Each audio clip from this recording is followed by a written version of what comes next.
Louvado seja aquele que vive e reina para todos sempre, o nosso Senhor Jesus Cristo, aquele que se faz presente aqui neste lugar. Nós queremos isso, presença do Espírito Santo nos conduzindo, nos direcionando, abrindo o nosso entendimento para todas as coisas e nos conduzindo inclusive aos louvores, a louvar ao Senhor como convém. Glória a Deus, que bom que estamos juntos, meus queridos, sejam bem-vindos. Aqueles que estão visitando a base, sejam bem-vindos. Sintam-se em casa, os irmãos da igreja, muito obrigado, estamos juntos. É muita alegria todos os domingos estarmos reunidos na presença do Senhor. Os irmãos que nos acompanham também pela internet, que bom estarmos juntos aqui neste domingo. Meus irmãos, estamos numa sequência de sermões com um tema livre. Costumamos seguir uma série de mensagens. Ao final do culto eu vou dar aqui um spoiler da nossa série de mensagens, a próxima série. E olha, vai ser desafiadora para os pregadores e desafiadora também para a igreja. Vamos ouvir coisas que não gostaríamos de ouvir, mas certamente necessárias para a nossa caminhada cristã. Muito bem. Abra por gentileza a tua Bíblia no livro de Filipenses, carta de Paulo aos Filipenses, capítulo 1.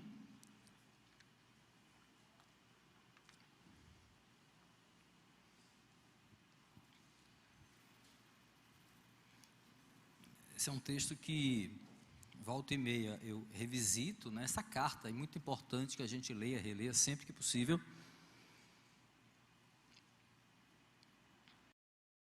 Para relembrar aqueles momentos de alegria do apóstolo Paulo, que estava preso, uma prisão domiciliar em Roma. Filipenses é uma das chamadas cartas da prisão. E vamos ver que maravilha de entendimento nós podemos ter e de vida prática, né? A partir daquilo que Paulo vai falar com aquela igreja tão querida, tão amada do apóstolo Paulo. Muito bem, Filipenses capítulo 3, está aí o texto, tá? Se você não tem a NVI, a nova versão internacional, você pode acompanhar aí no telão. Filipenses capítulo 1, versículo 3 ao versículo 6. Mas se você não estiver conseguindo aqui enxergar direitinho, não estiver legal, acompanha na tua Bíblia, independentemente da versão, as diferenças são bem poucas, tá bom? Escuta a palavra do Senhor com atenção e reverência à palavra de Deus. Vamos ler, Filipenses capítulo 1, versículos 3 ao versículo 6, diz assim, a santa bendita palavra de Deus: agradeço a meu Deus toda vez que me lembro de vocês. Em todas as minhas orações, em favor de vocês, sempre oro com alegria, por causa da cooperação que vocês têm dado ao Evangelho, desde o primeiro dia até agora. Estou convencido de que aquele que começou a boa obra em vocês vai completá-la até o dia de Cristo Jesus. Feche teus olhos, vamos orar. Senhor de graça, de misericórdia, de poder, nosso Deus Todo-Poderoso, muito obrigado, Senhor, pela leitura da Tua palavra, por poder estar aqui e ouvir, Senhor, aquilo que aprove a Ti, Senhor, nos revelar. Muito obrigado, Senhor. Te pedimos, ó Deus, em nome de Jesus, que tenhamos um entendimento, Senhor, adequado à clareza, Senhor, da Tua palavra, para que possamos, ó Deus, praticá-la, que não sejamos meros ouvintes aqui, espectadores, ó Deus, neste lugar, mas irmãos, cristãos, crentes que possam de fato, Senhor, glorificar o Teu nome e dignificar o chamado para o qual nós fomos escolhidos. Assim nós Te louvamos, Te pedimos, na total dependência do Teu Espírito Santo, em nome de Jesus, amém.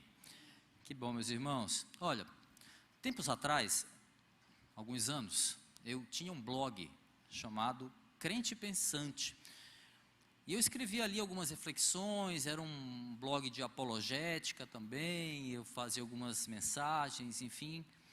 Algumas pessoas até liam, loucas, mas liam, né? Eu gostava mesmo, além de expor algumas ideias, da interação que eu tinha com os leitores, porque a gente podia trocar mensagem, trocava ideia, e as pessoas comentavam e davam opiniões e tal, isso era muito legal.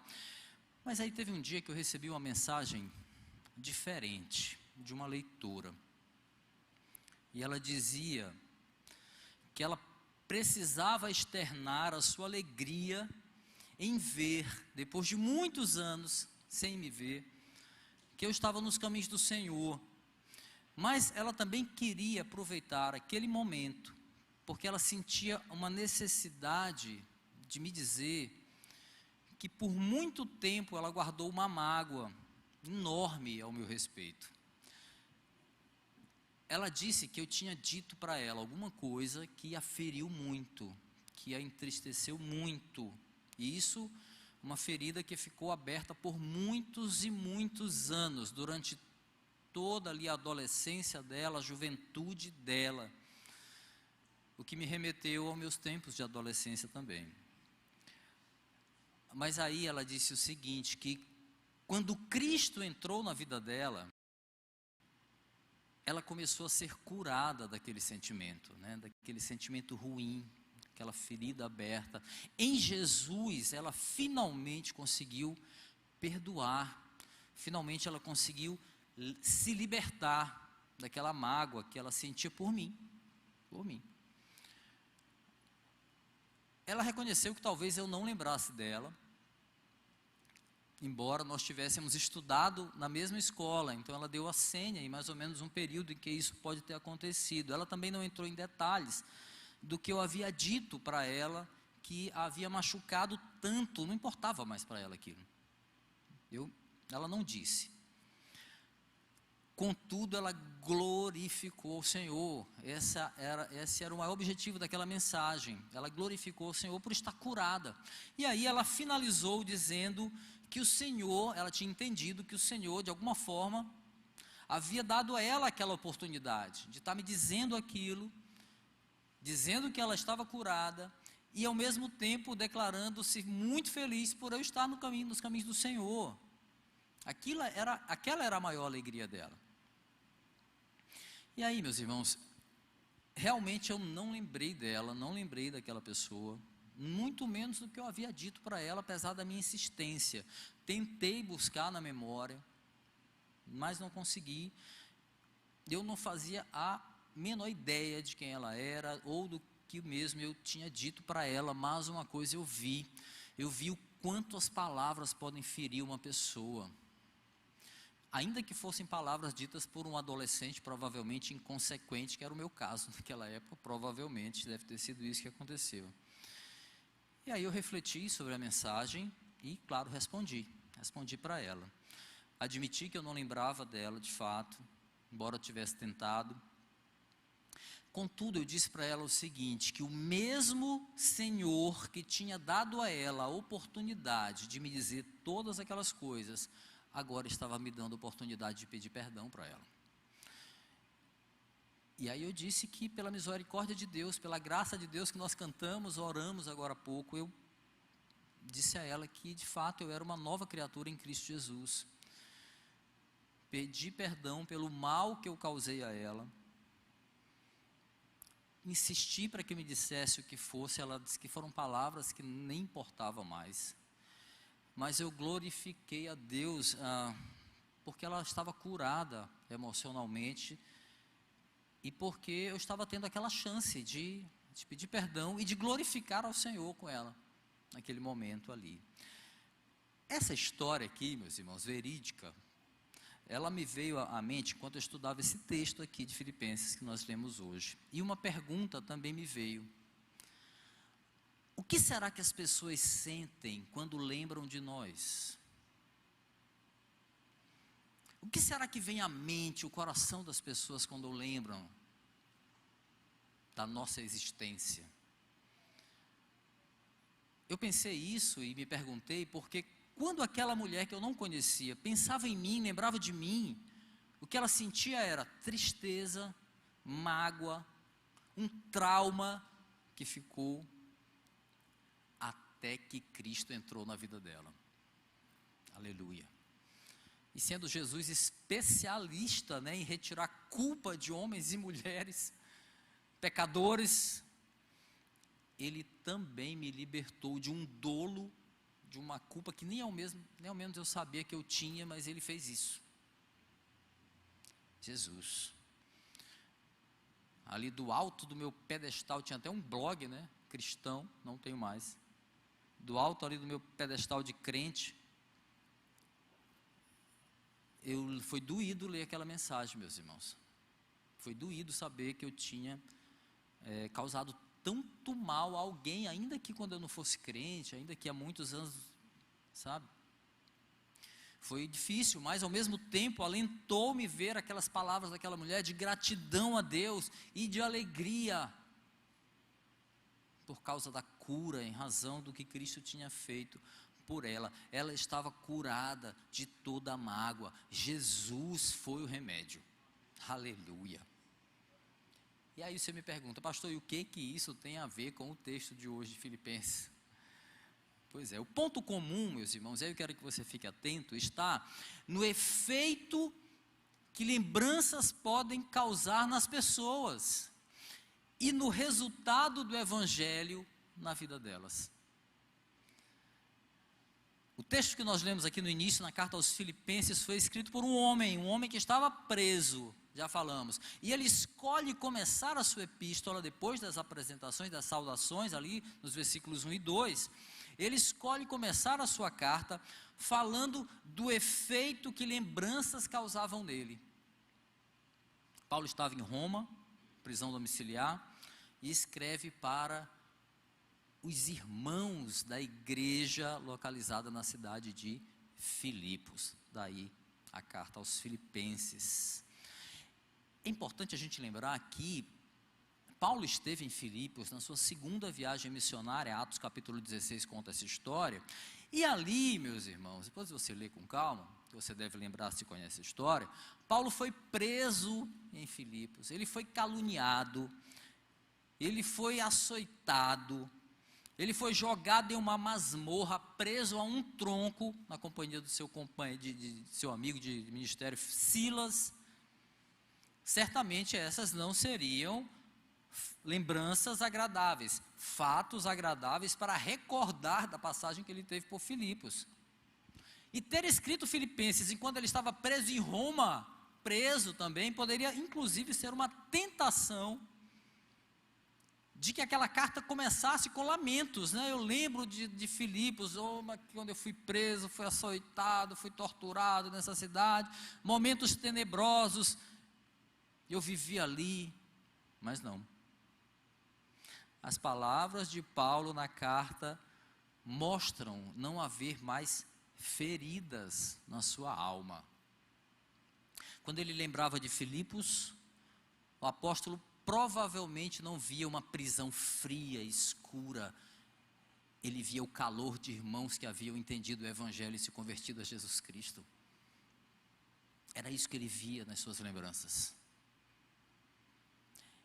Inspirado nas recordações da igreja, daquela igreja amada, o apóstolo então, ele menciona pela primeira vez a palavra-chave, ou uma das palavras-chave de Filipenses, alegria. Olha o que ele diz nos versículos 3 e 4, agradeço a Deus toda vez que me lembro de vocês, em todas as minhas orações, em favor de vocês, eu sempre oro com alegria. Olha como começa a carta, lembrança de pessoas salvas em Cristo, era para ele motivo de alegria, de regozijo. E ao longo da exposição aqui, meus irmãos, nós veremos quanto a atitude daquela igreja plantada por Paulo em Filipos o motivava a orar com alegria, com essa alegria, o motivava a orar com gratidão ao Senhor.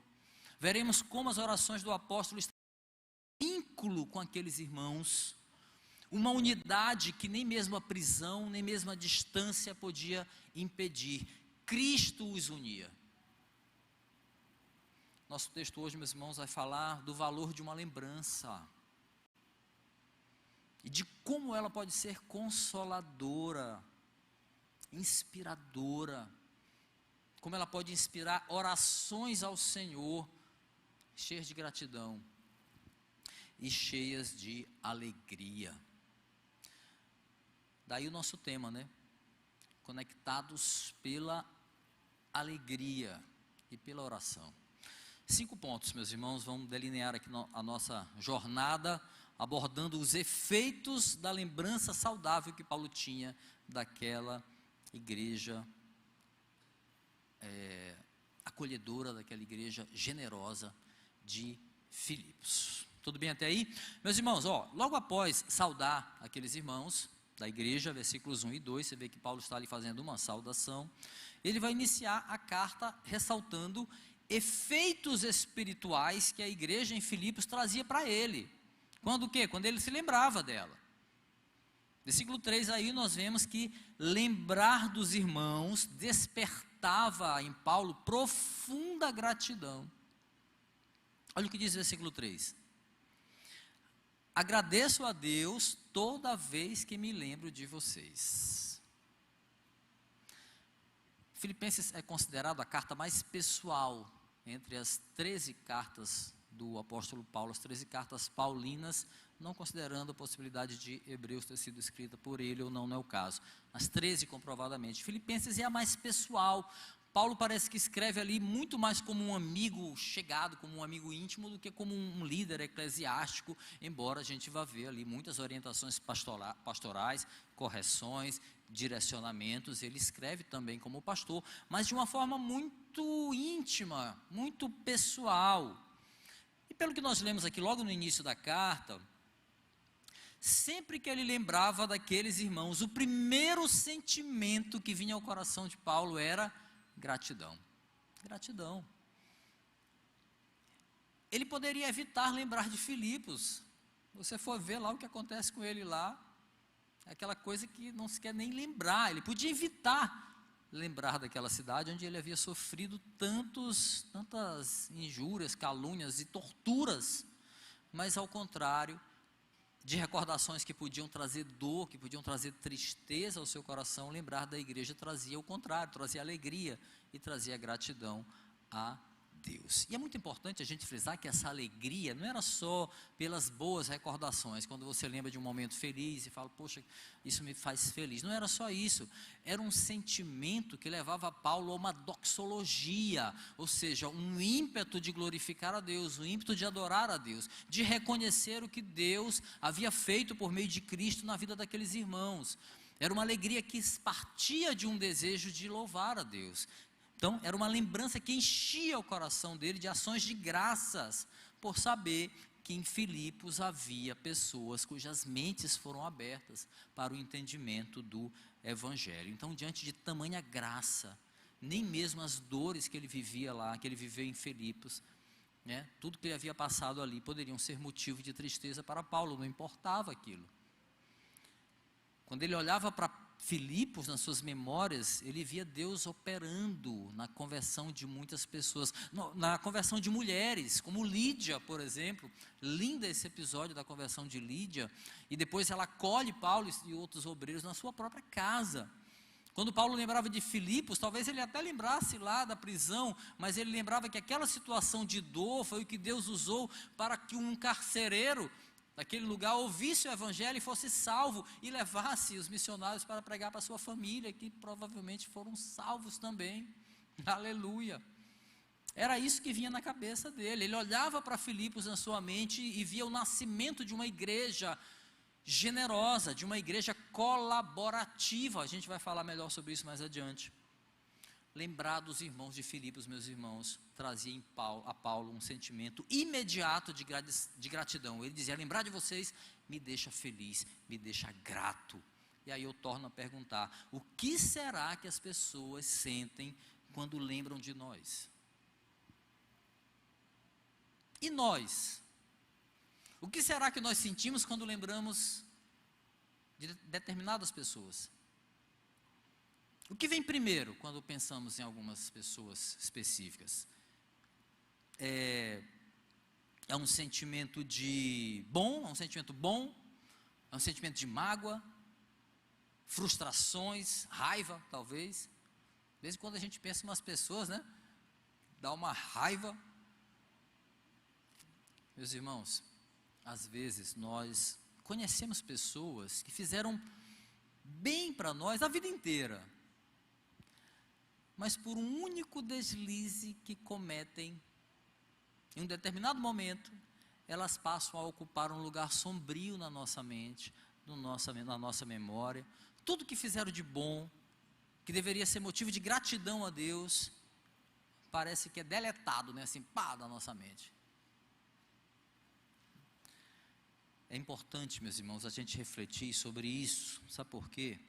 Porque pessoas são um dos instrumentos que o Senhor mais usa para nos abençoar. São pessoas.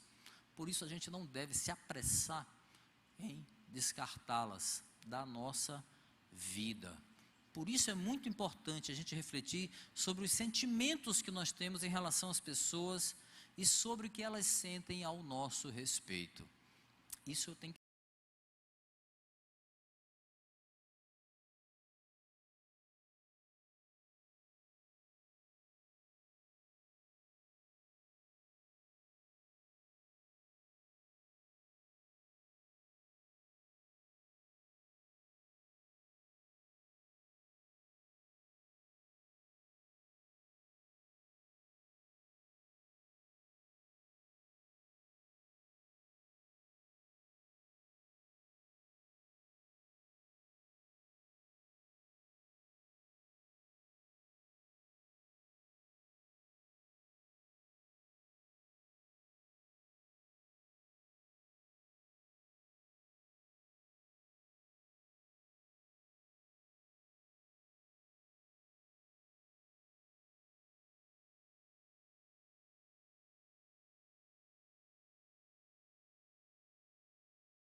nós congregamos, um trabalho sistemático de estímulo da nossa fé.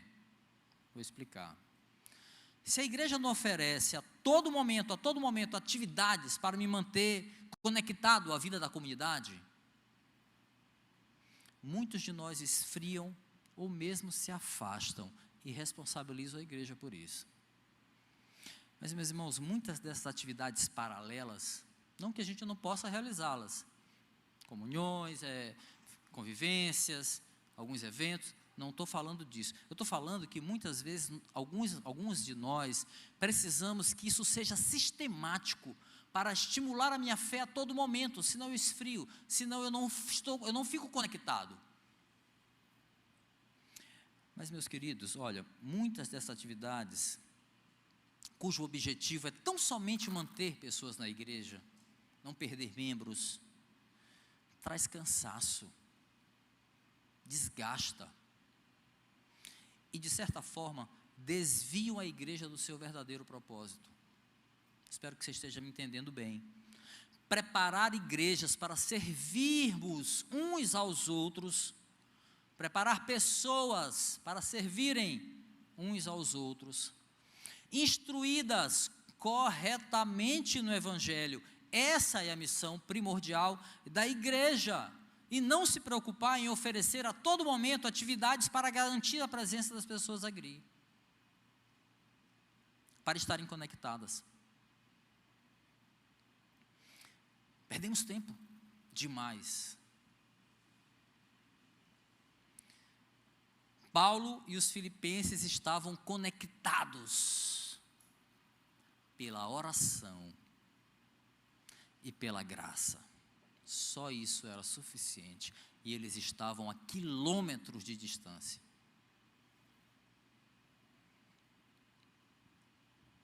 A igreja de Filipos, meus irmãos, prestava assistência a Paulo em suas necessidades.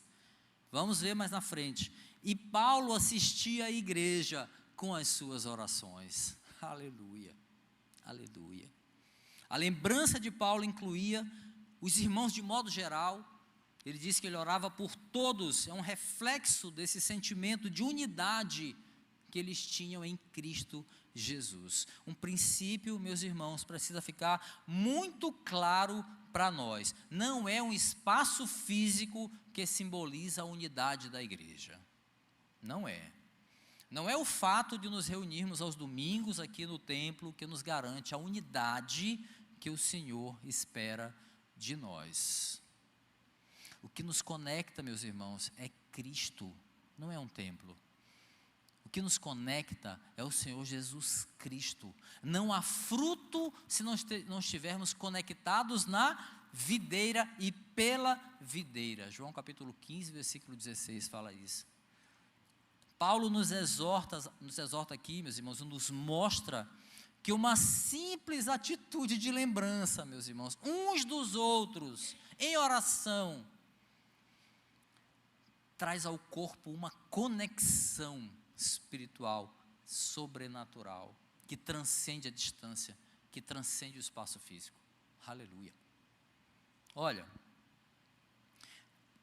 o número restrito de irmãos que vêm às vigílias da base prestam um serviço de unidade que transcende a obviedade dos cultos dominicais.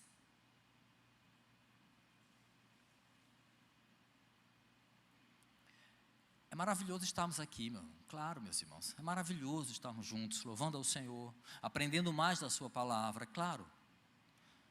Mas nós precisamos manter a unidade além das quatro paredes.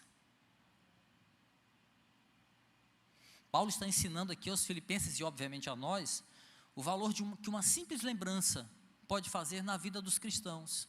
O quão valioso é lembrarmos uns dos outros em oração, e quanto isso nos conecta como corpo, e nos une àquele que fez com que todas as coisas convergissem para Ele, Cristo Jesus. Aleluia. Parte desse valor, aparece claramente aí na parte B do versículo 4. Estamos falando desta lembrança que gera essa alegria espiritual, sobrenatural. Parte B, ele diz assim: sempre oro com alegria. Alegria aqui, recorrendo ao sentido da palavra grega, chara, aponta um reconhecimento do que Deus fez, um reconhecimento das dádivas. Já explicamos isso. Não é um sentimento apenas, não é um bem-estar apenas. Não.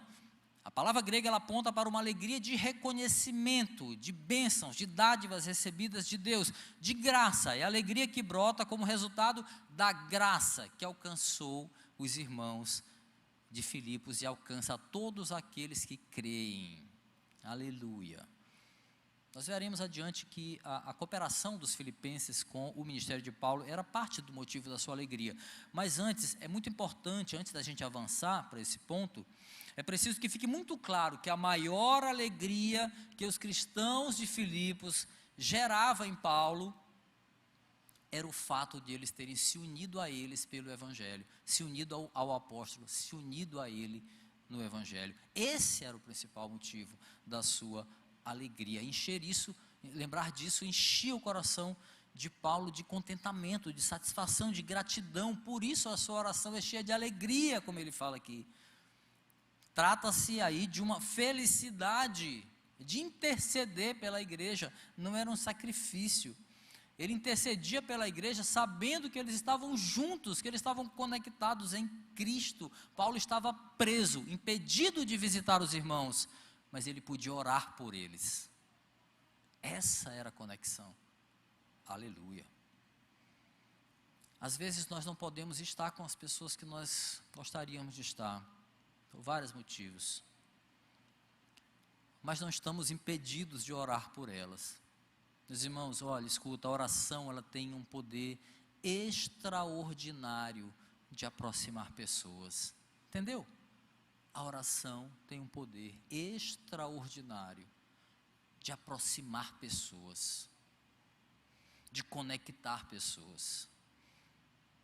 Mesmo preso, Paulo tinha liberdade para falar com Deus, em favor dos irmãos, de interceder por eles.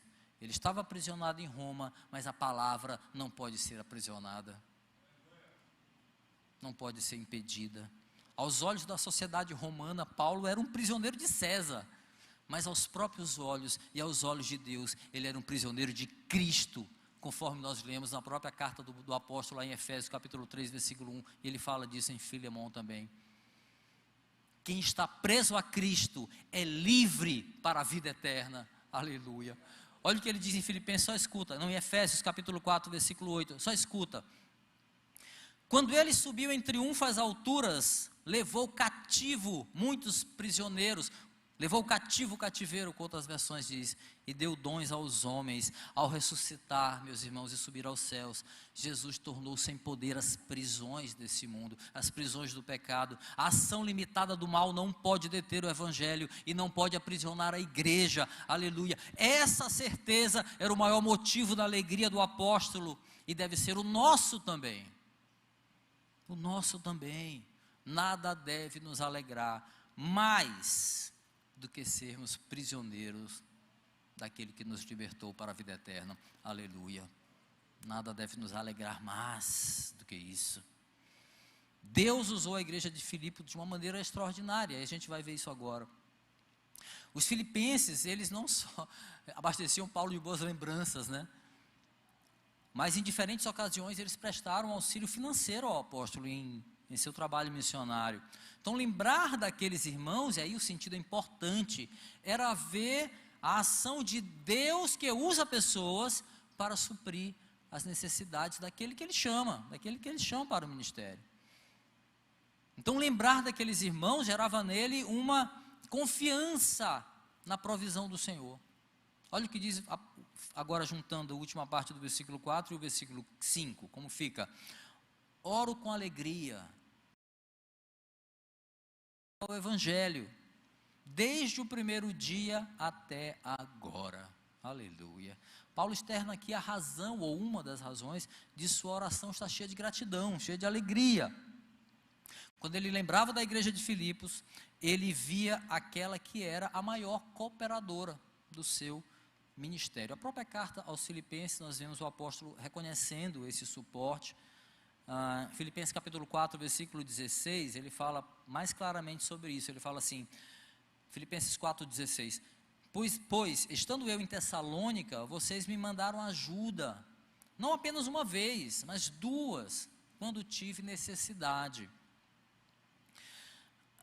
Mas a gente tem que entender aqui que o foco não é a questão da ajuda financeira que ele recebia. Paulo ressalta que a postura auxiliadora, generosa daqueles irmãos para com ele, reflete não apenas um apreço pessoal pelo próprio Paulo, mas um compromisso assumido com a propagação do Evangelho, porque o texto diz, olha o que o texto diz: vocês têm dado, por causa da cooperação que vocês têm dado ao Evangelho. Não está falando por causa do dinheiro que vocês me mandam, porque vocês têm me mandado boas ofertas para eu poder suprir as minhas necessidades. Não, ao Evangelho. Então ele está falando aqui de uma postura daqueles irmãos que refletem esse compromisso que eles assumiram com a propagação do Evangelho.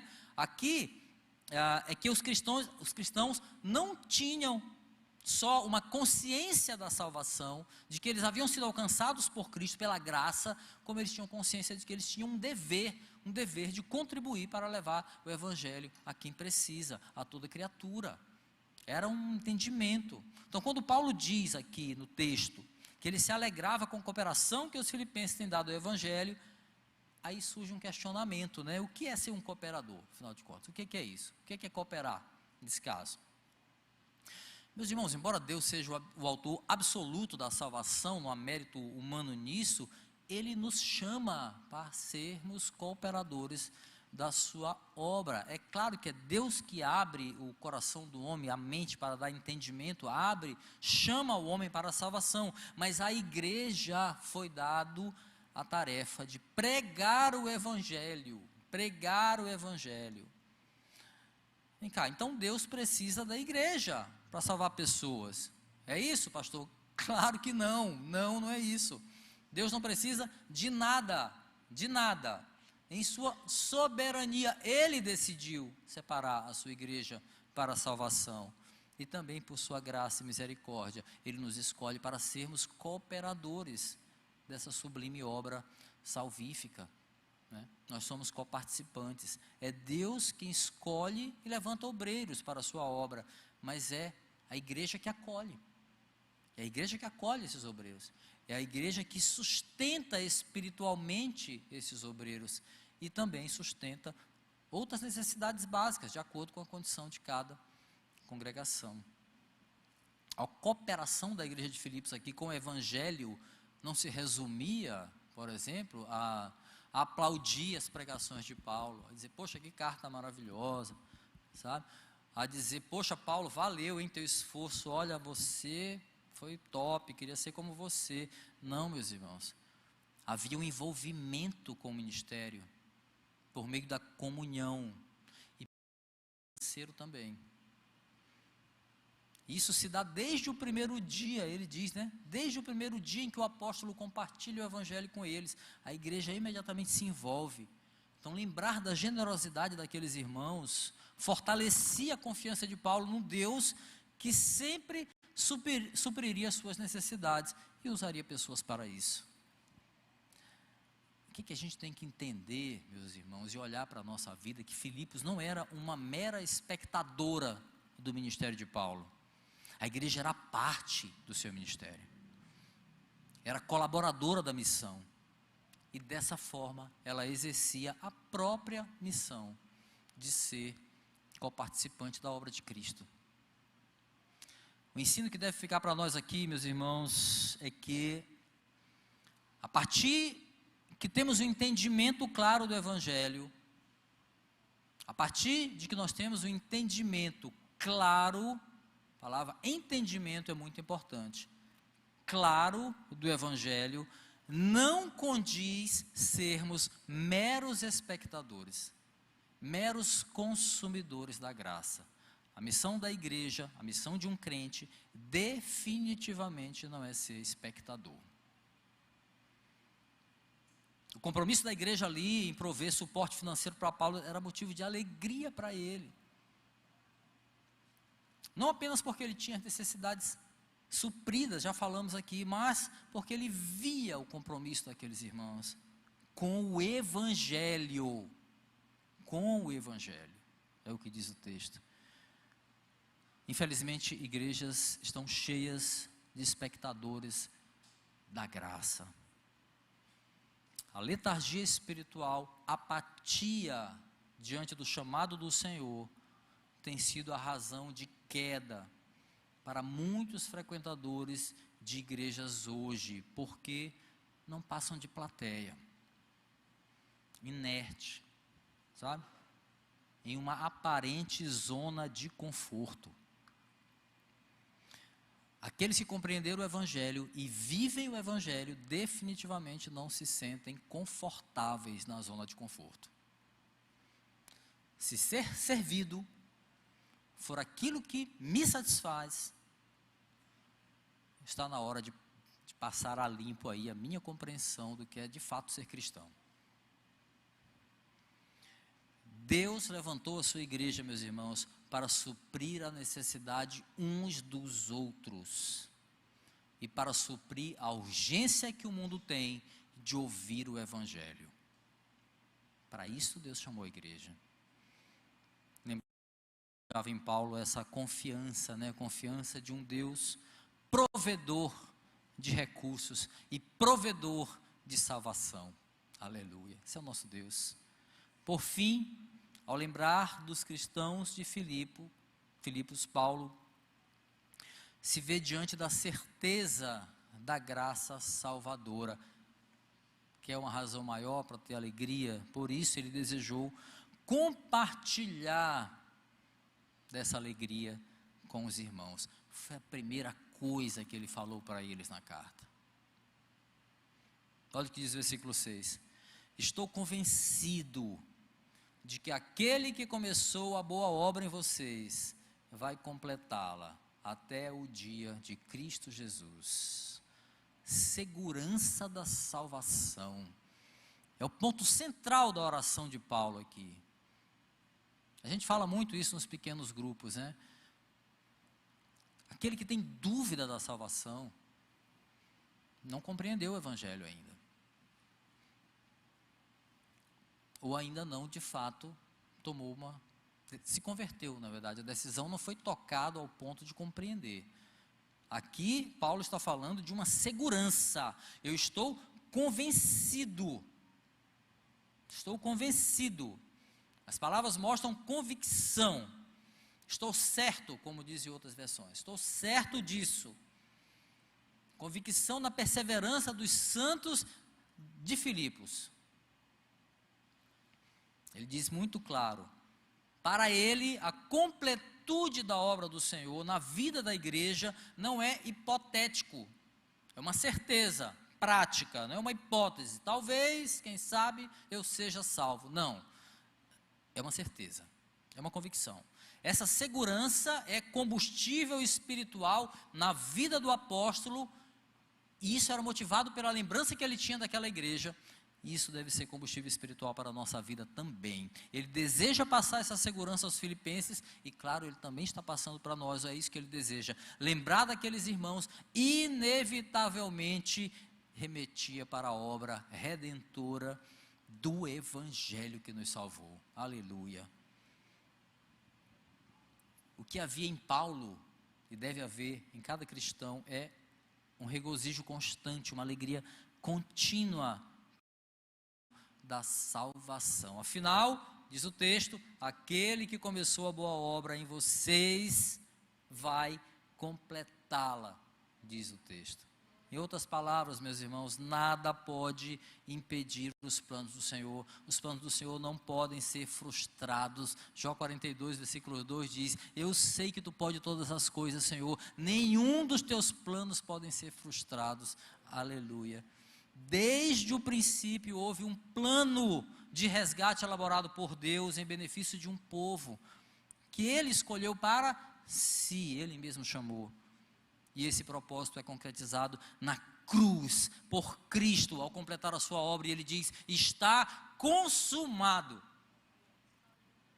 E aqui Paulo vai usar uma palavra parecida, ele vai usar um termo semelhante para assegurar aos cristãos exatamente isso. Deus vai completar a obra da redenção na vida da igreja. Está consumado. Ele está certo disso, ele tem convicção disso. E como é que ele sabe disso? Como é que ele lembra disso? Quando ele lembra da igreja de Filipos. O que as pessoas lembram quando pensam em nós? Em crentes de verdade, retornar para julgar vivos e mortos. Mateus capítulo 26, versículo 64. Nós vemos aqui uma adaptação no Novo Testamento, a uma linguagem usada no Novo Testamento, o dia do Senhor, muito usado no Antigo Testamento, né? Aqui é o dia de Cristo Jesus, o dia do Senhor. Paulo ressalta aqui a divindade de Jesus, Ele é o Senhor. O dia do Senhor no Antigo Testamento é o dia de Jesus Cristo, Ele é o Senhor. A nossa segurança tem que estar no agente da salvação. O resgate da igreja é uma obra exclusiva do Senhor, que a planejou. É Ele quem escolhe, Ele que toca o nosso coração, Ele que nos dá entendimento, Ele que regenera, nos possibilita arrependimento dos pecados, Ele que implanta em nós a fé salvadora, quem justifica, quem santifica, quem glorifica. E Paulo está certo disso. Movido por essa convicção que ele externa para os filipenses, Paulo também escreve para os romanos, Romanos capítulo 8, versículo 38 e 39, ele diz, pois eu estou certo, né? Eu estou convencido de que nem a morte, que nem a vida, de que nem anjos, de que nem demônios, nem o presente, nem o futuro, nem qualquer outra criatura nesta terra, nem altura, nem profundidade, nada poderá nos separar do amor de Deus que está em Cristo Jesus, o nosso Senhor. Isso é uma convicção. Nada pode nos separar. Ele estava certo disso. E ele olhava para a igreja e via isso. O que as pessoas veem quando lembram de nós?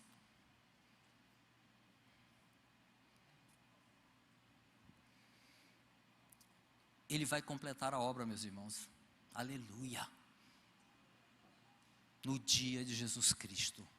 Deus não deixa a obra inacabada. Ele não é político.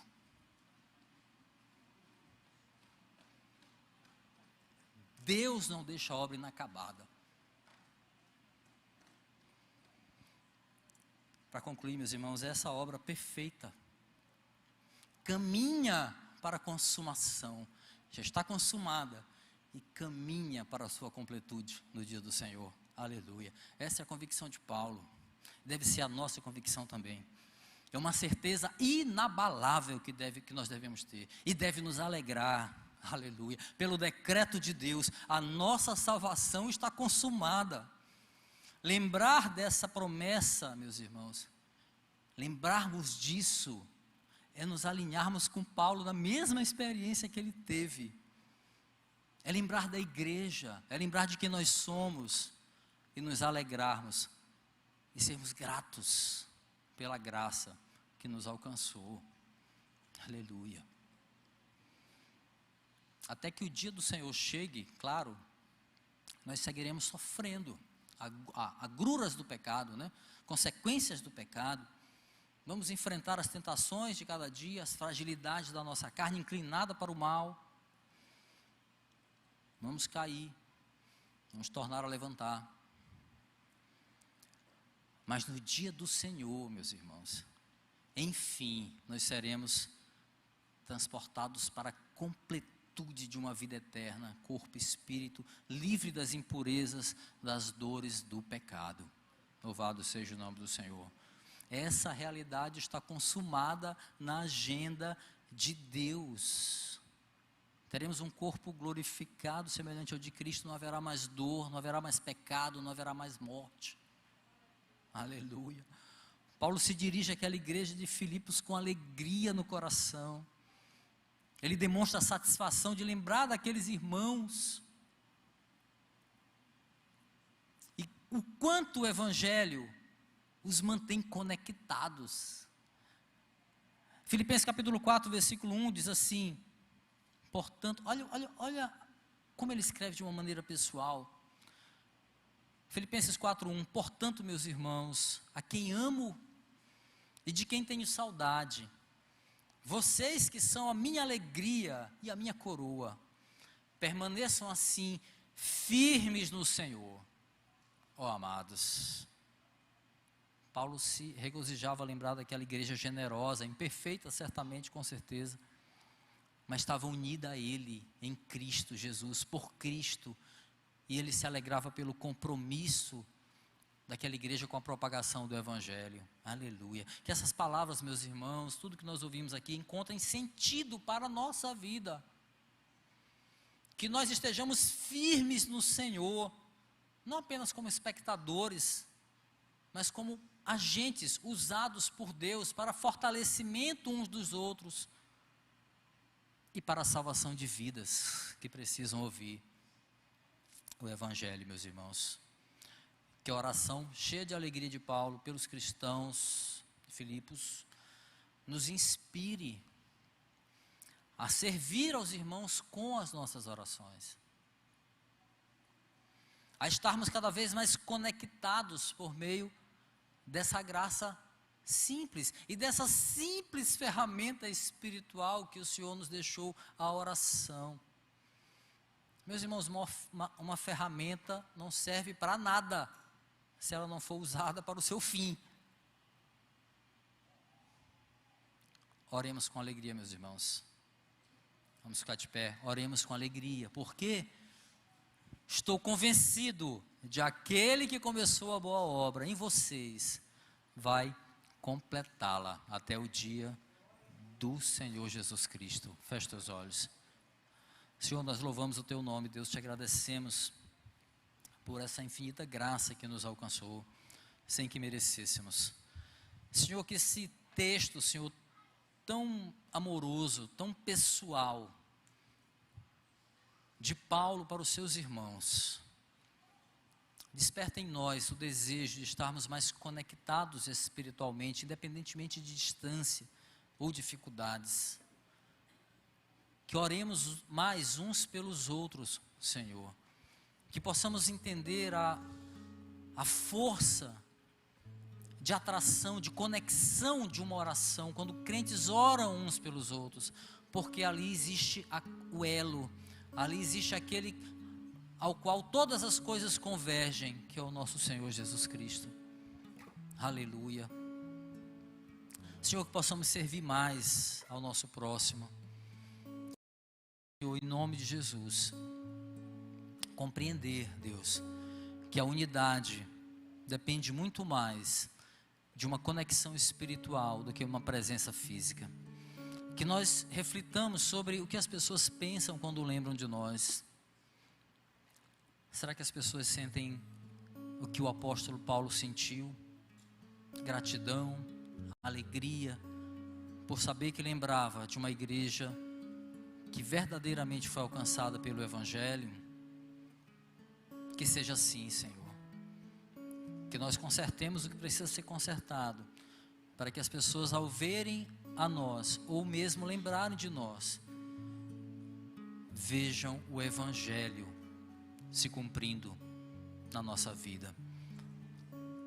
Nos direciona, Senhor, sempre na Tua Palavra. Com gratidão, nós te pedimos em nome de Jesus. Amém.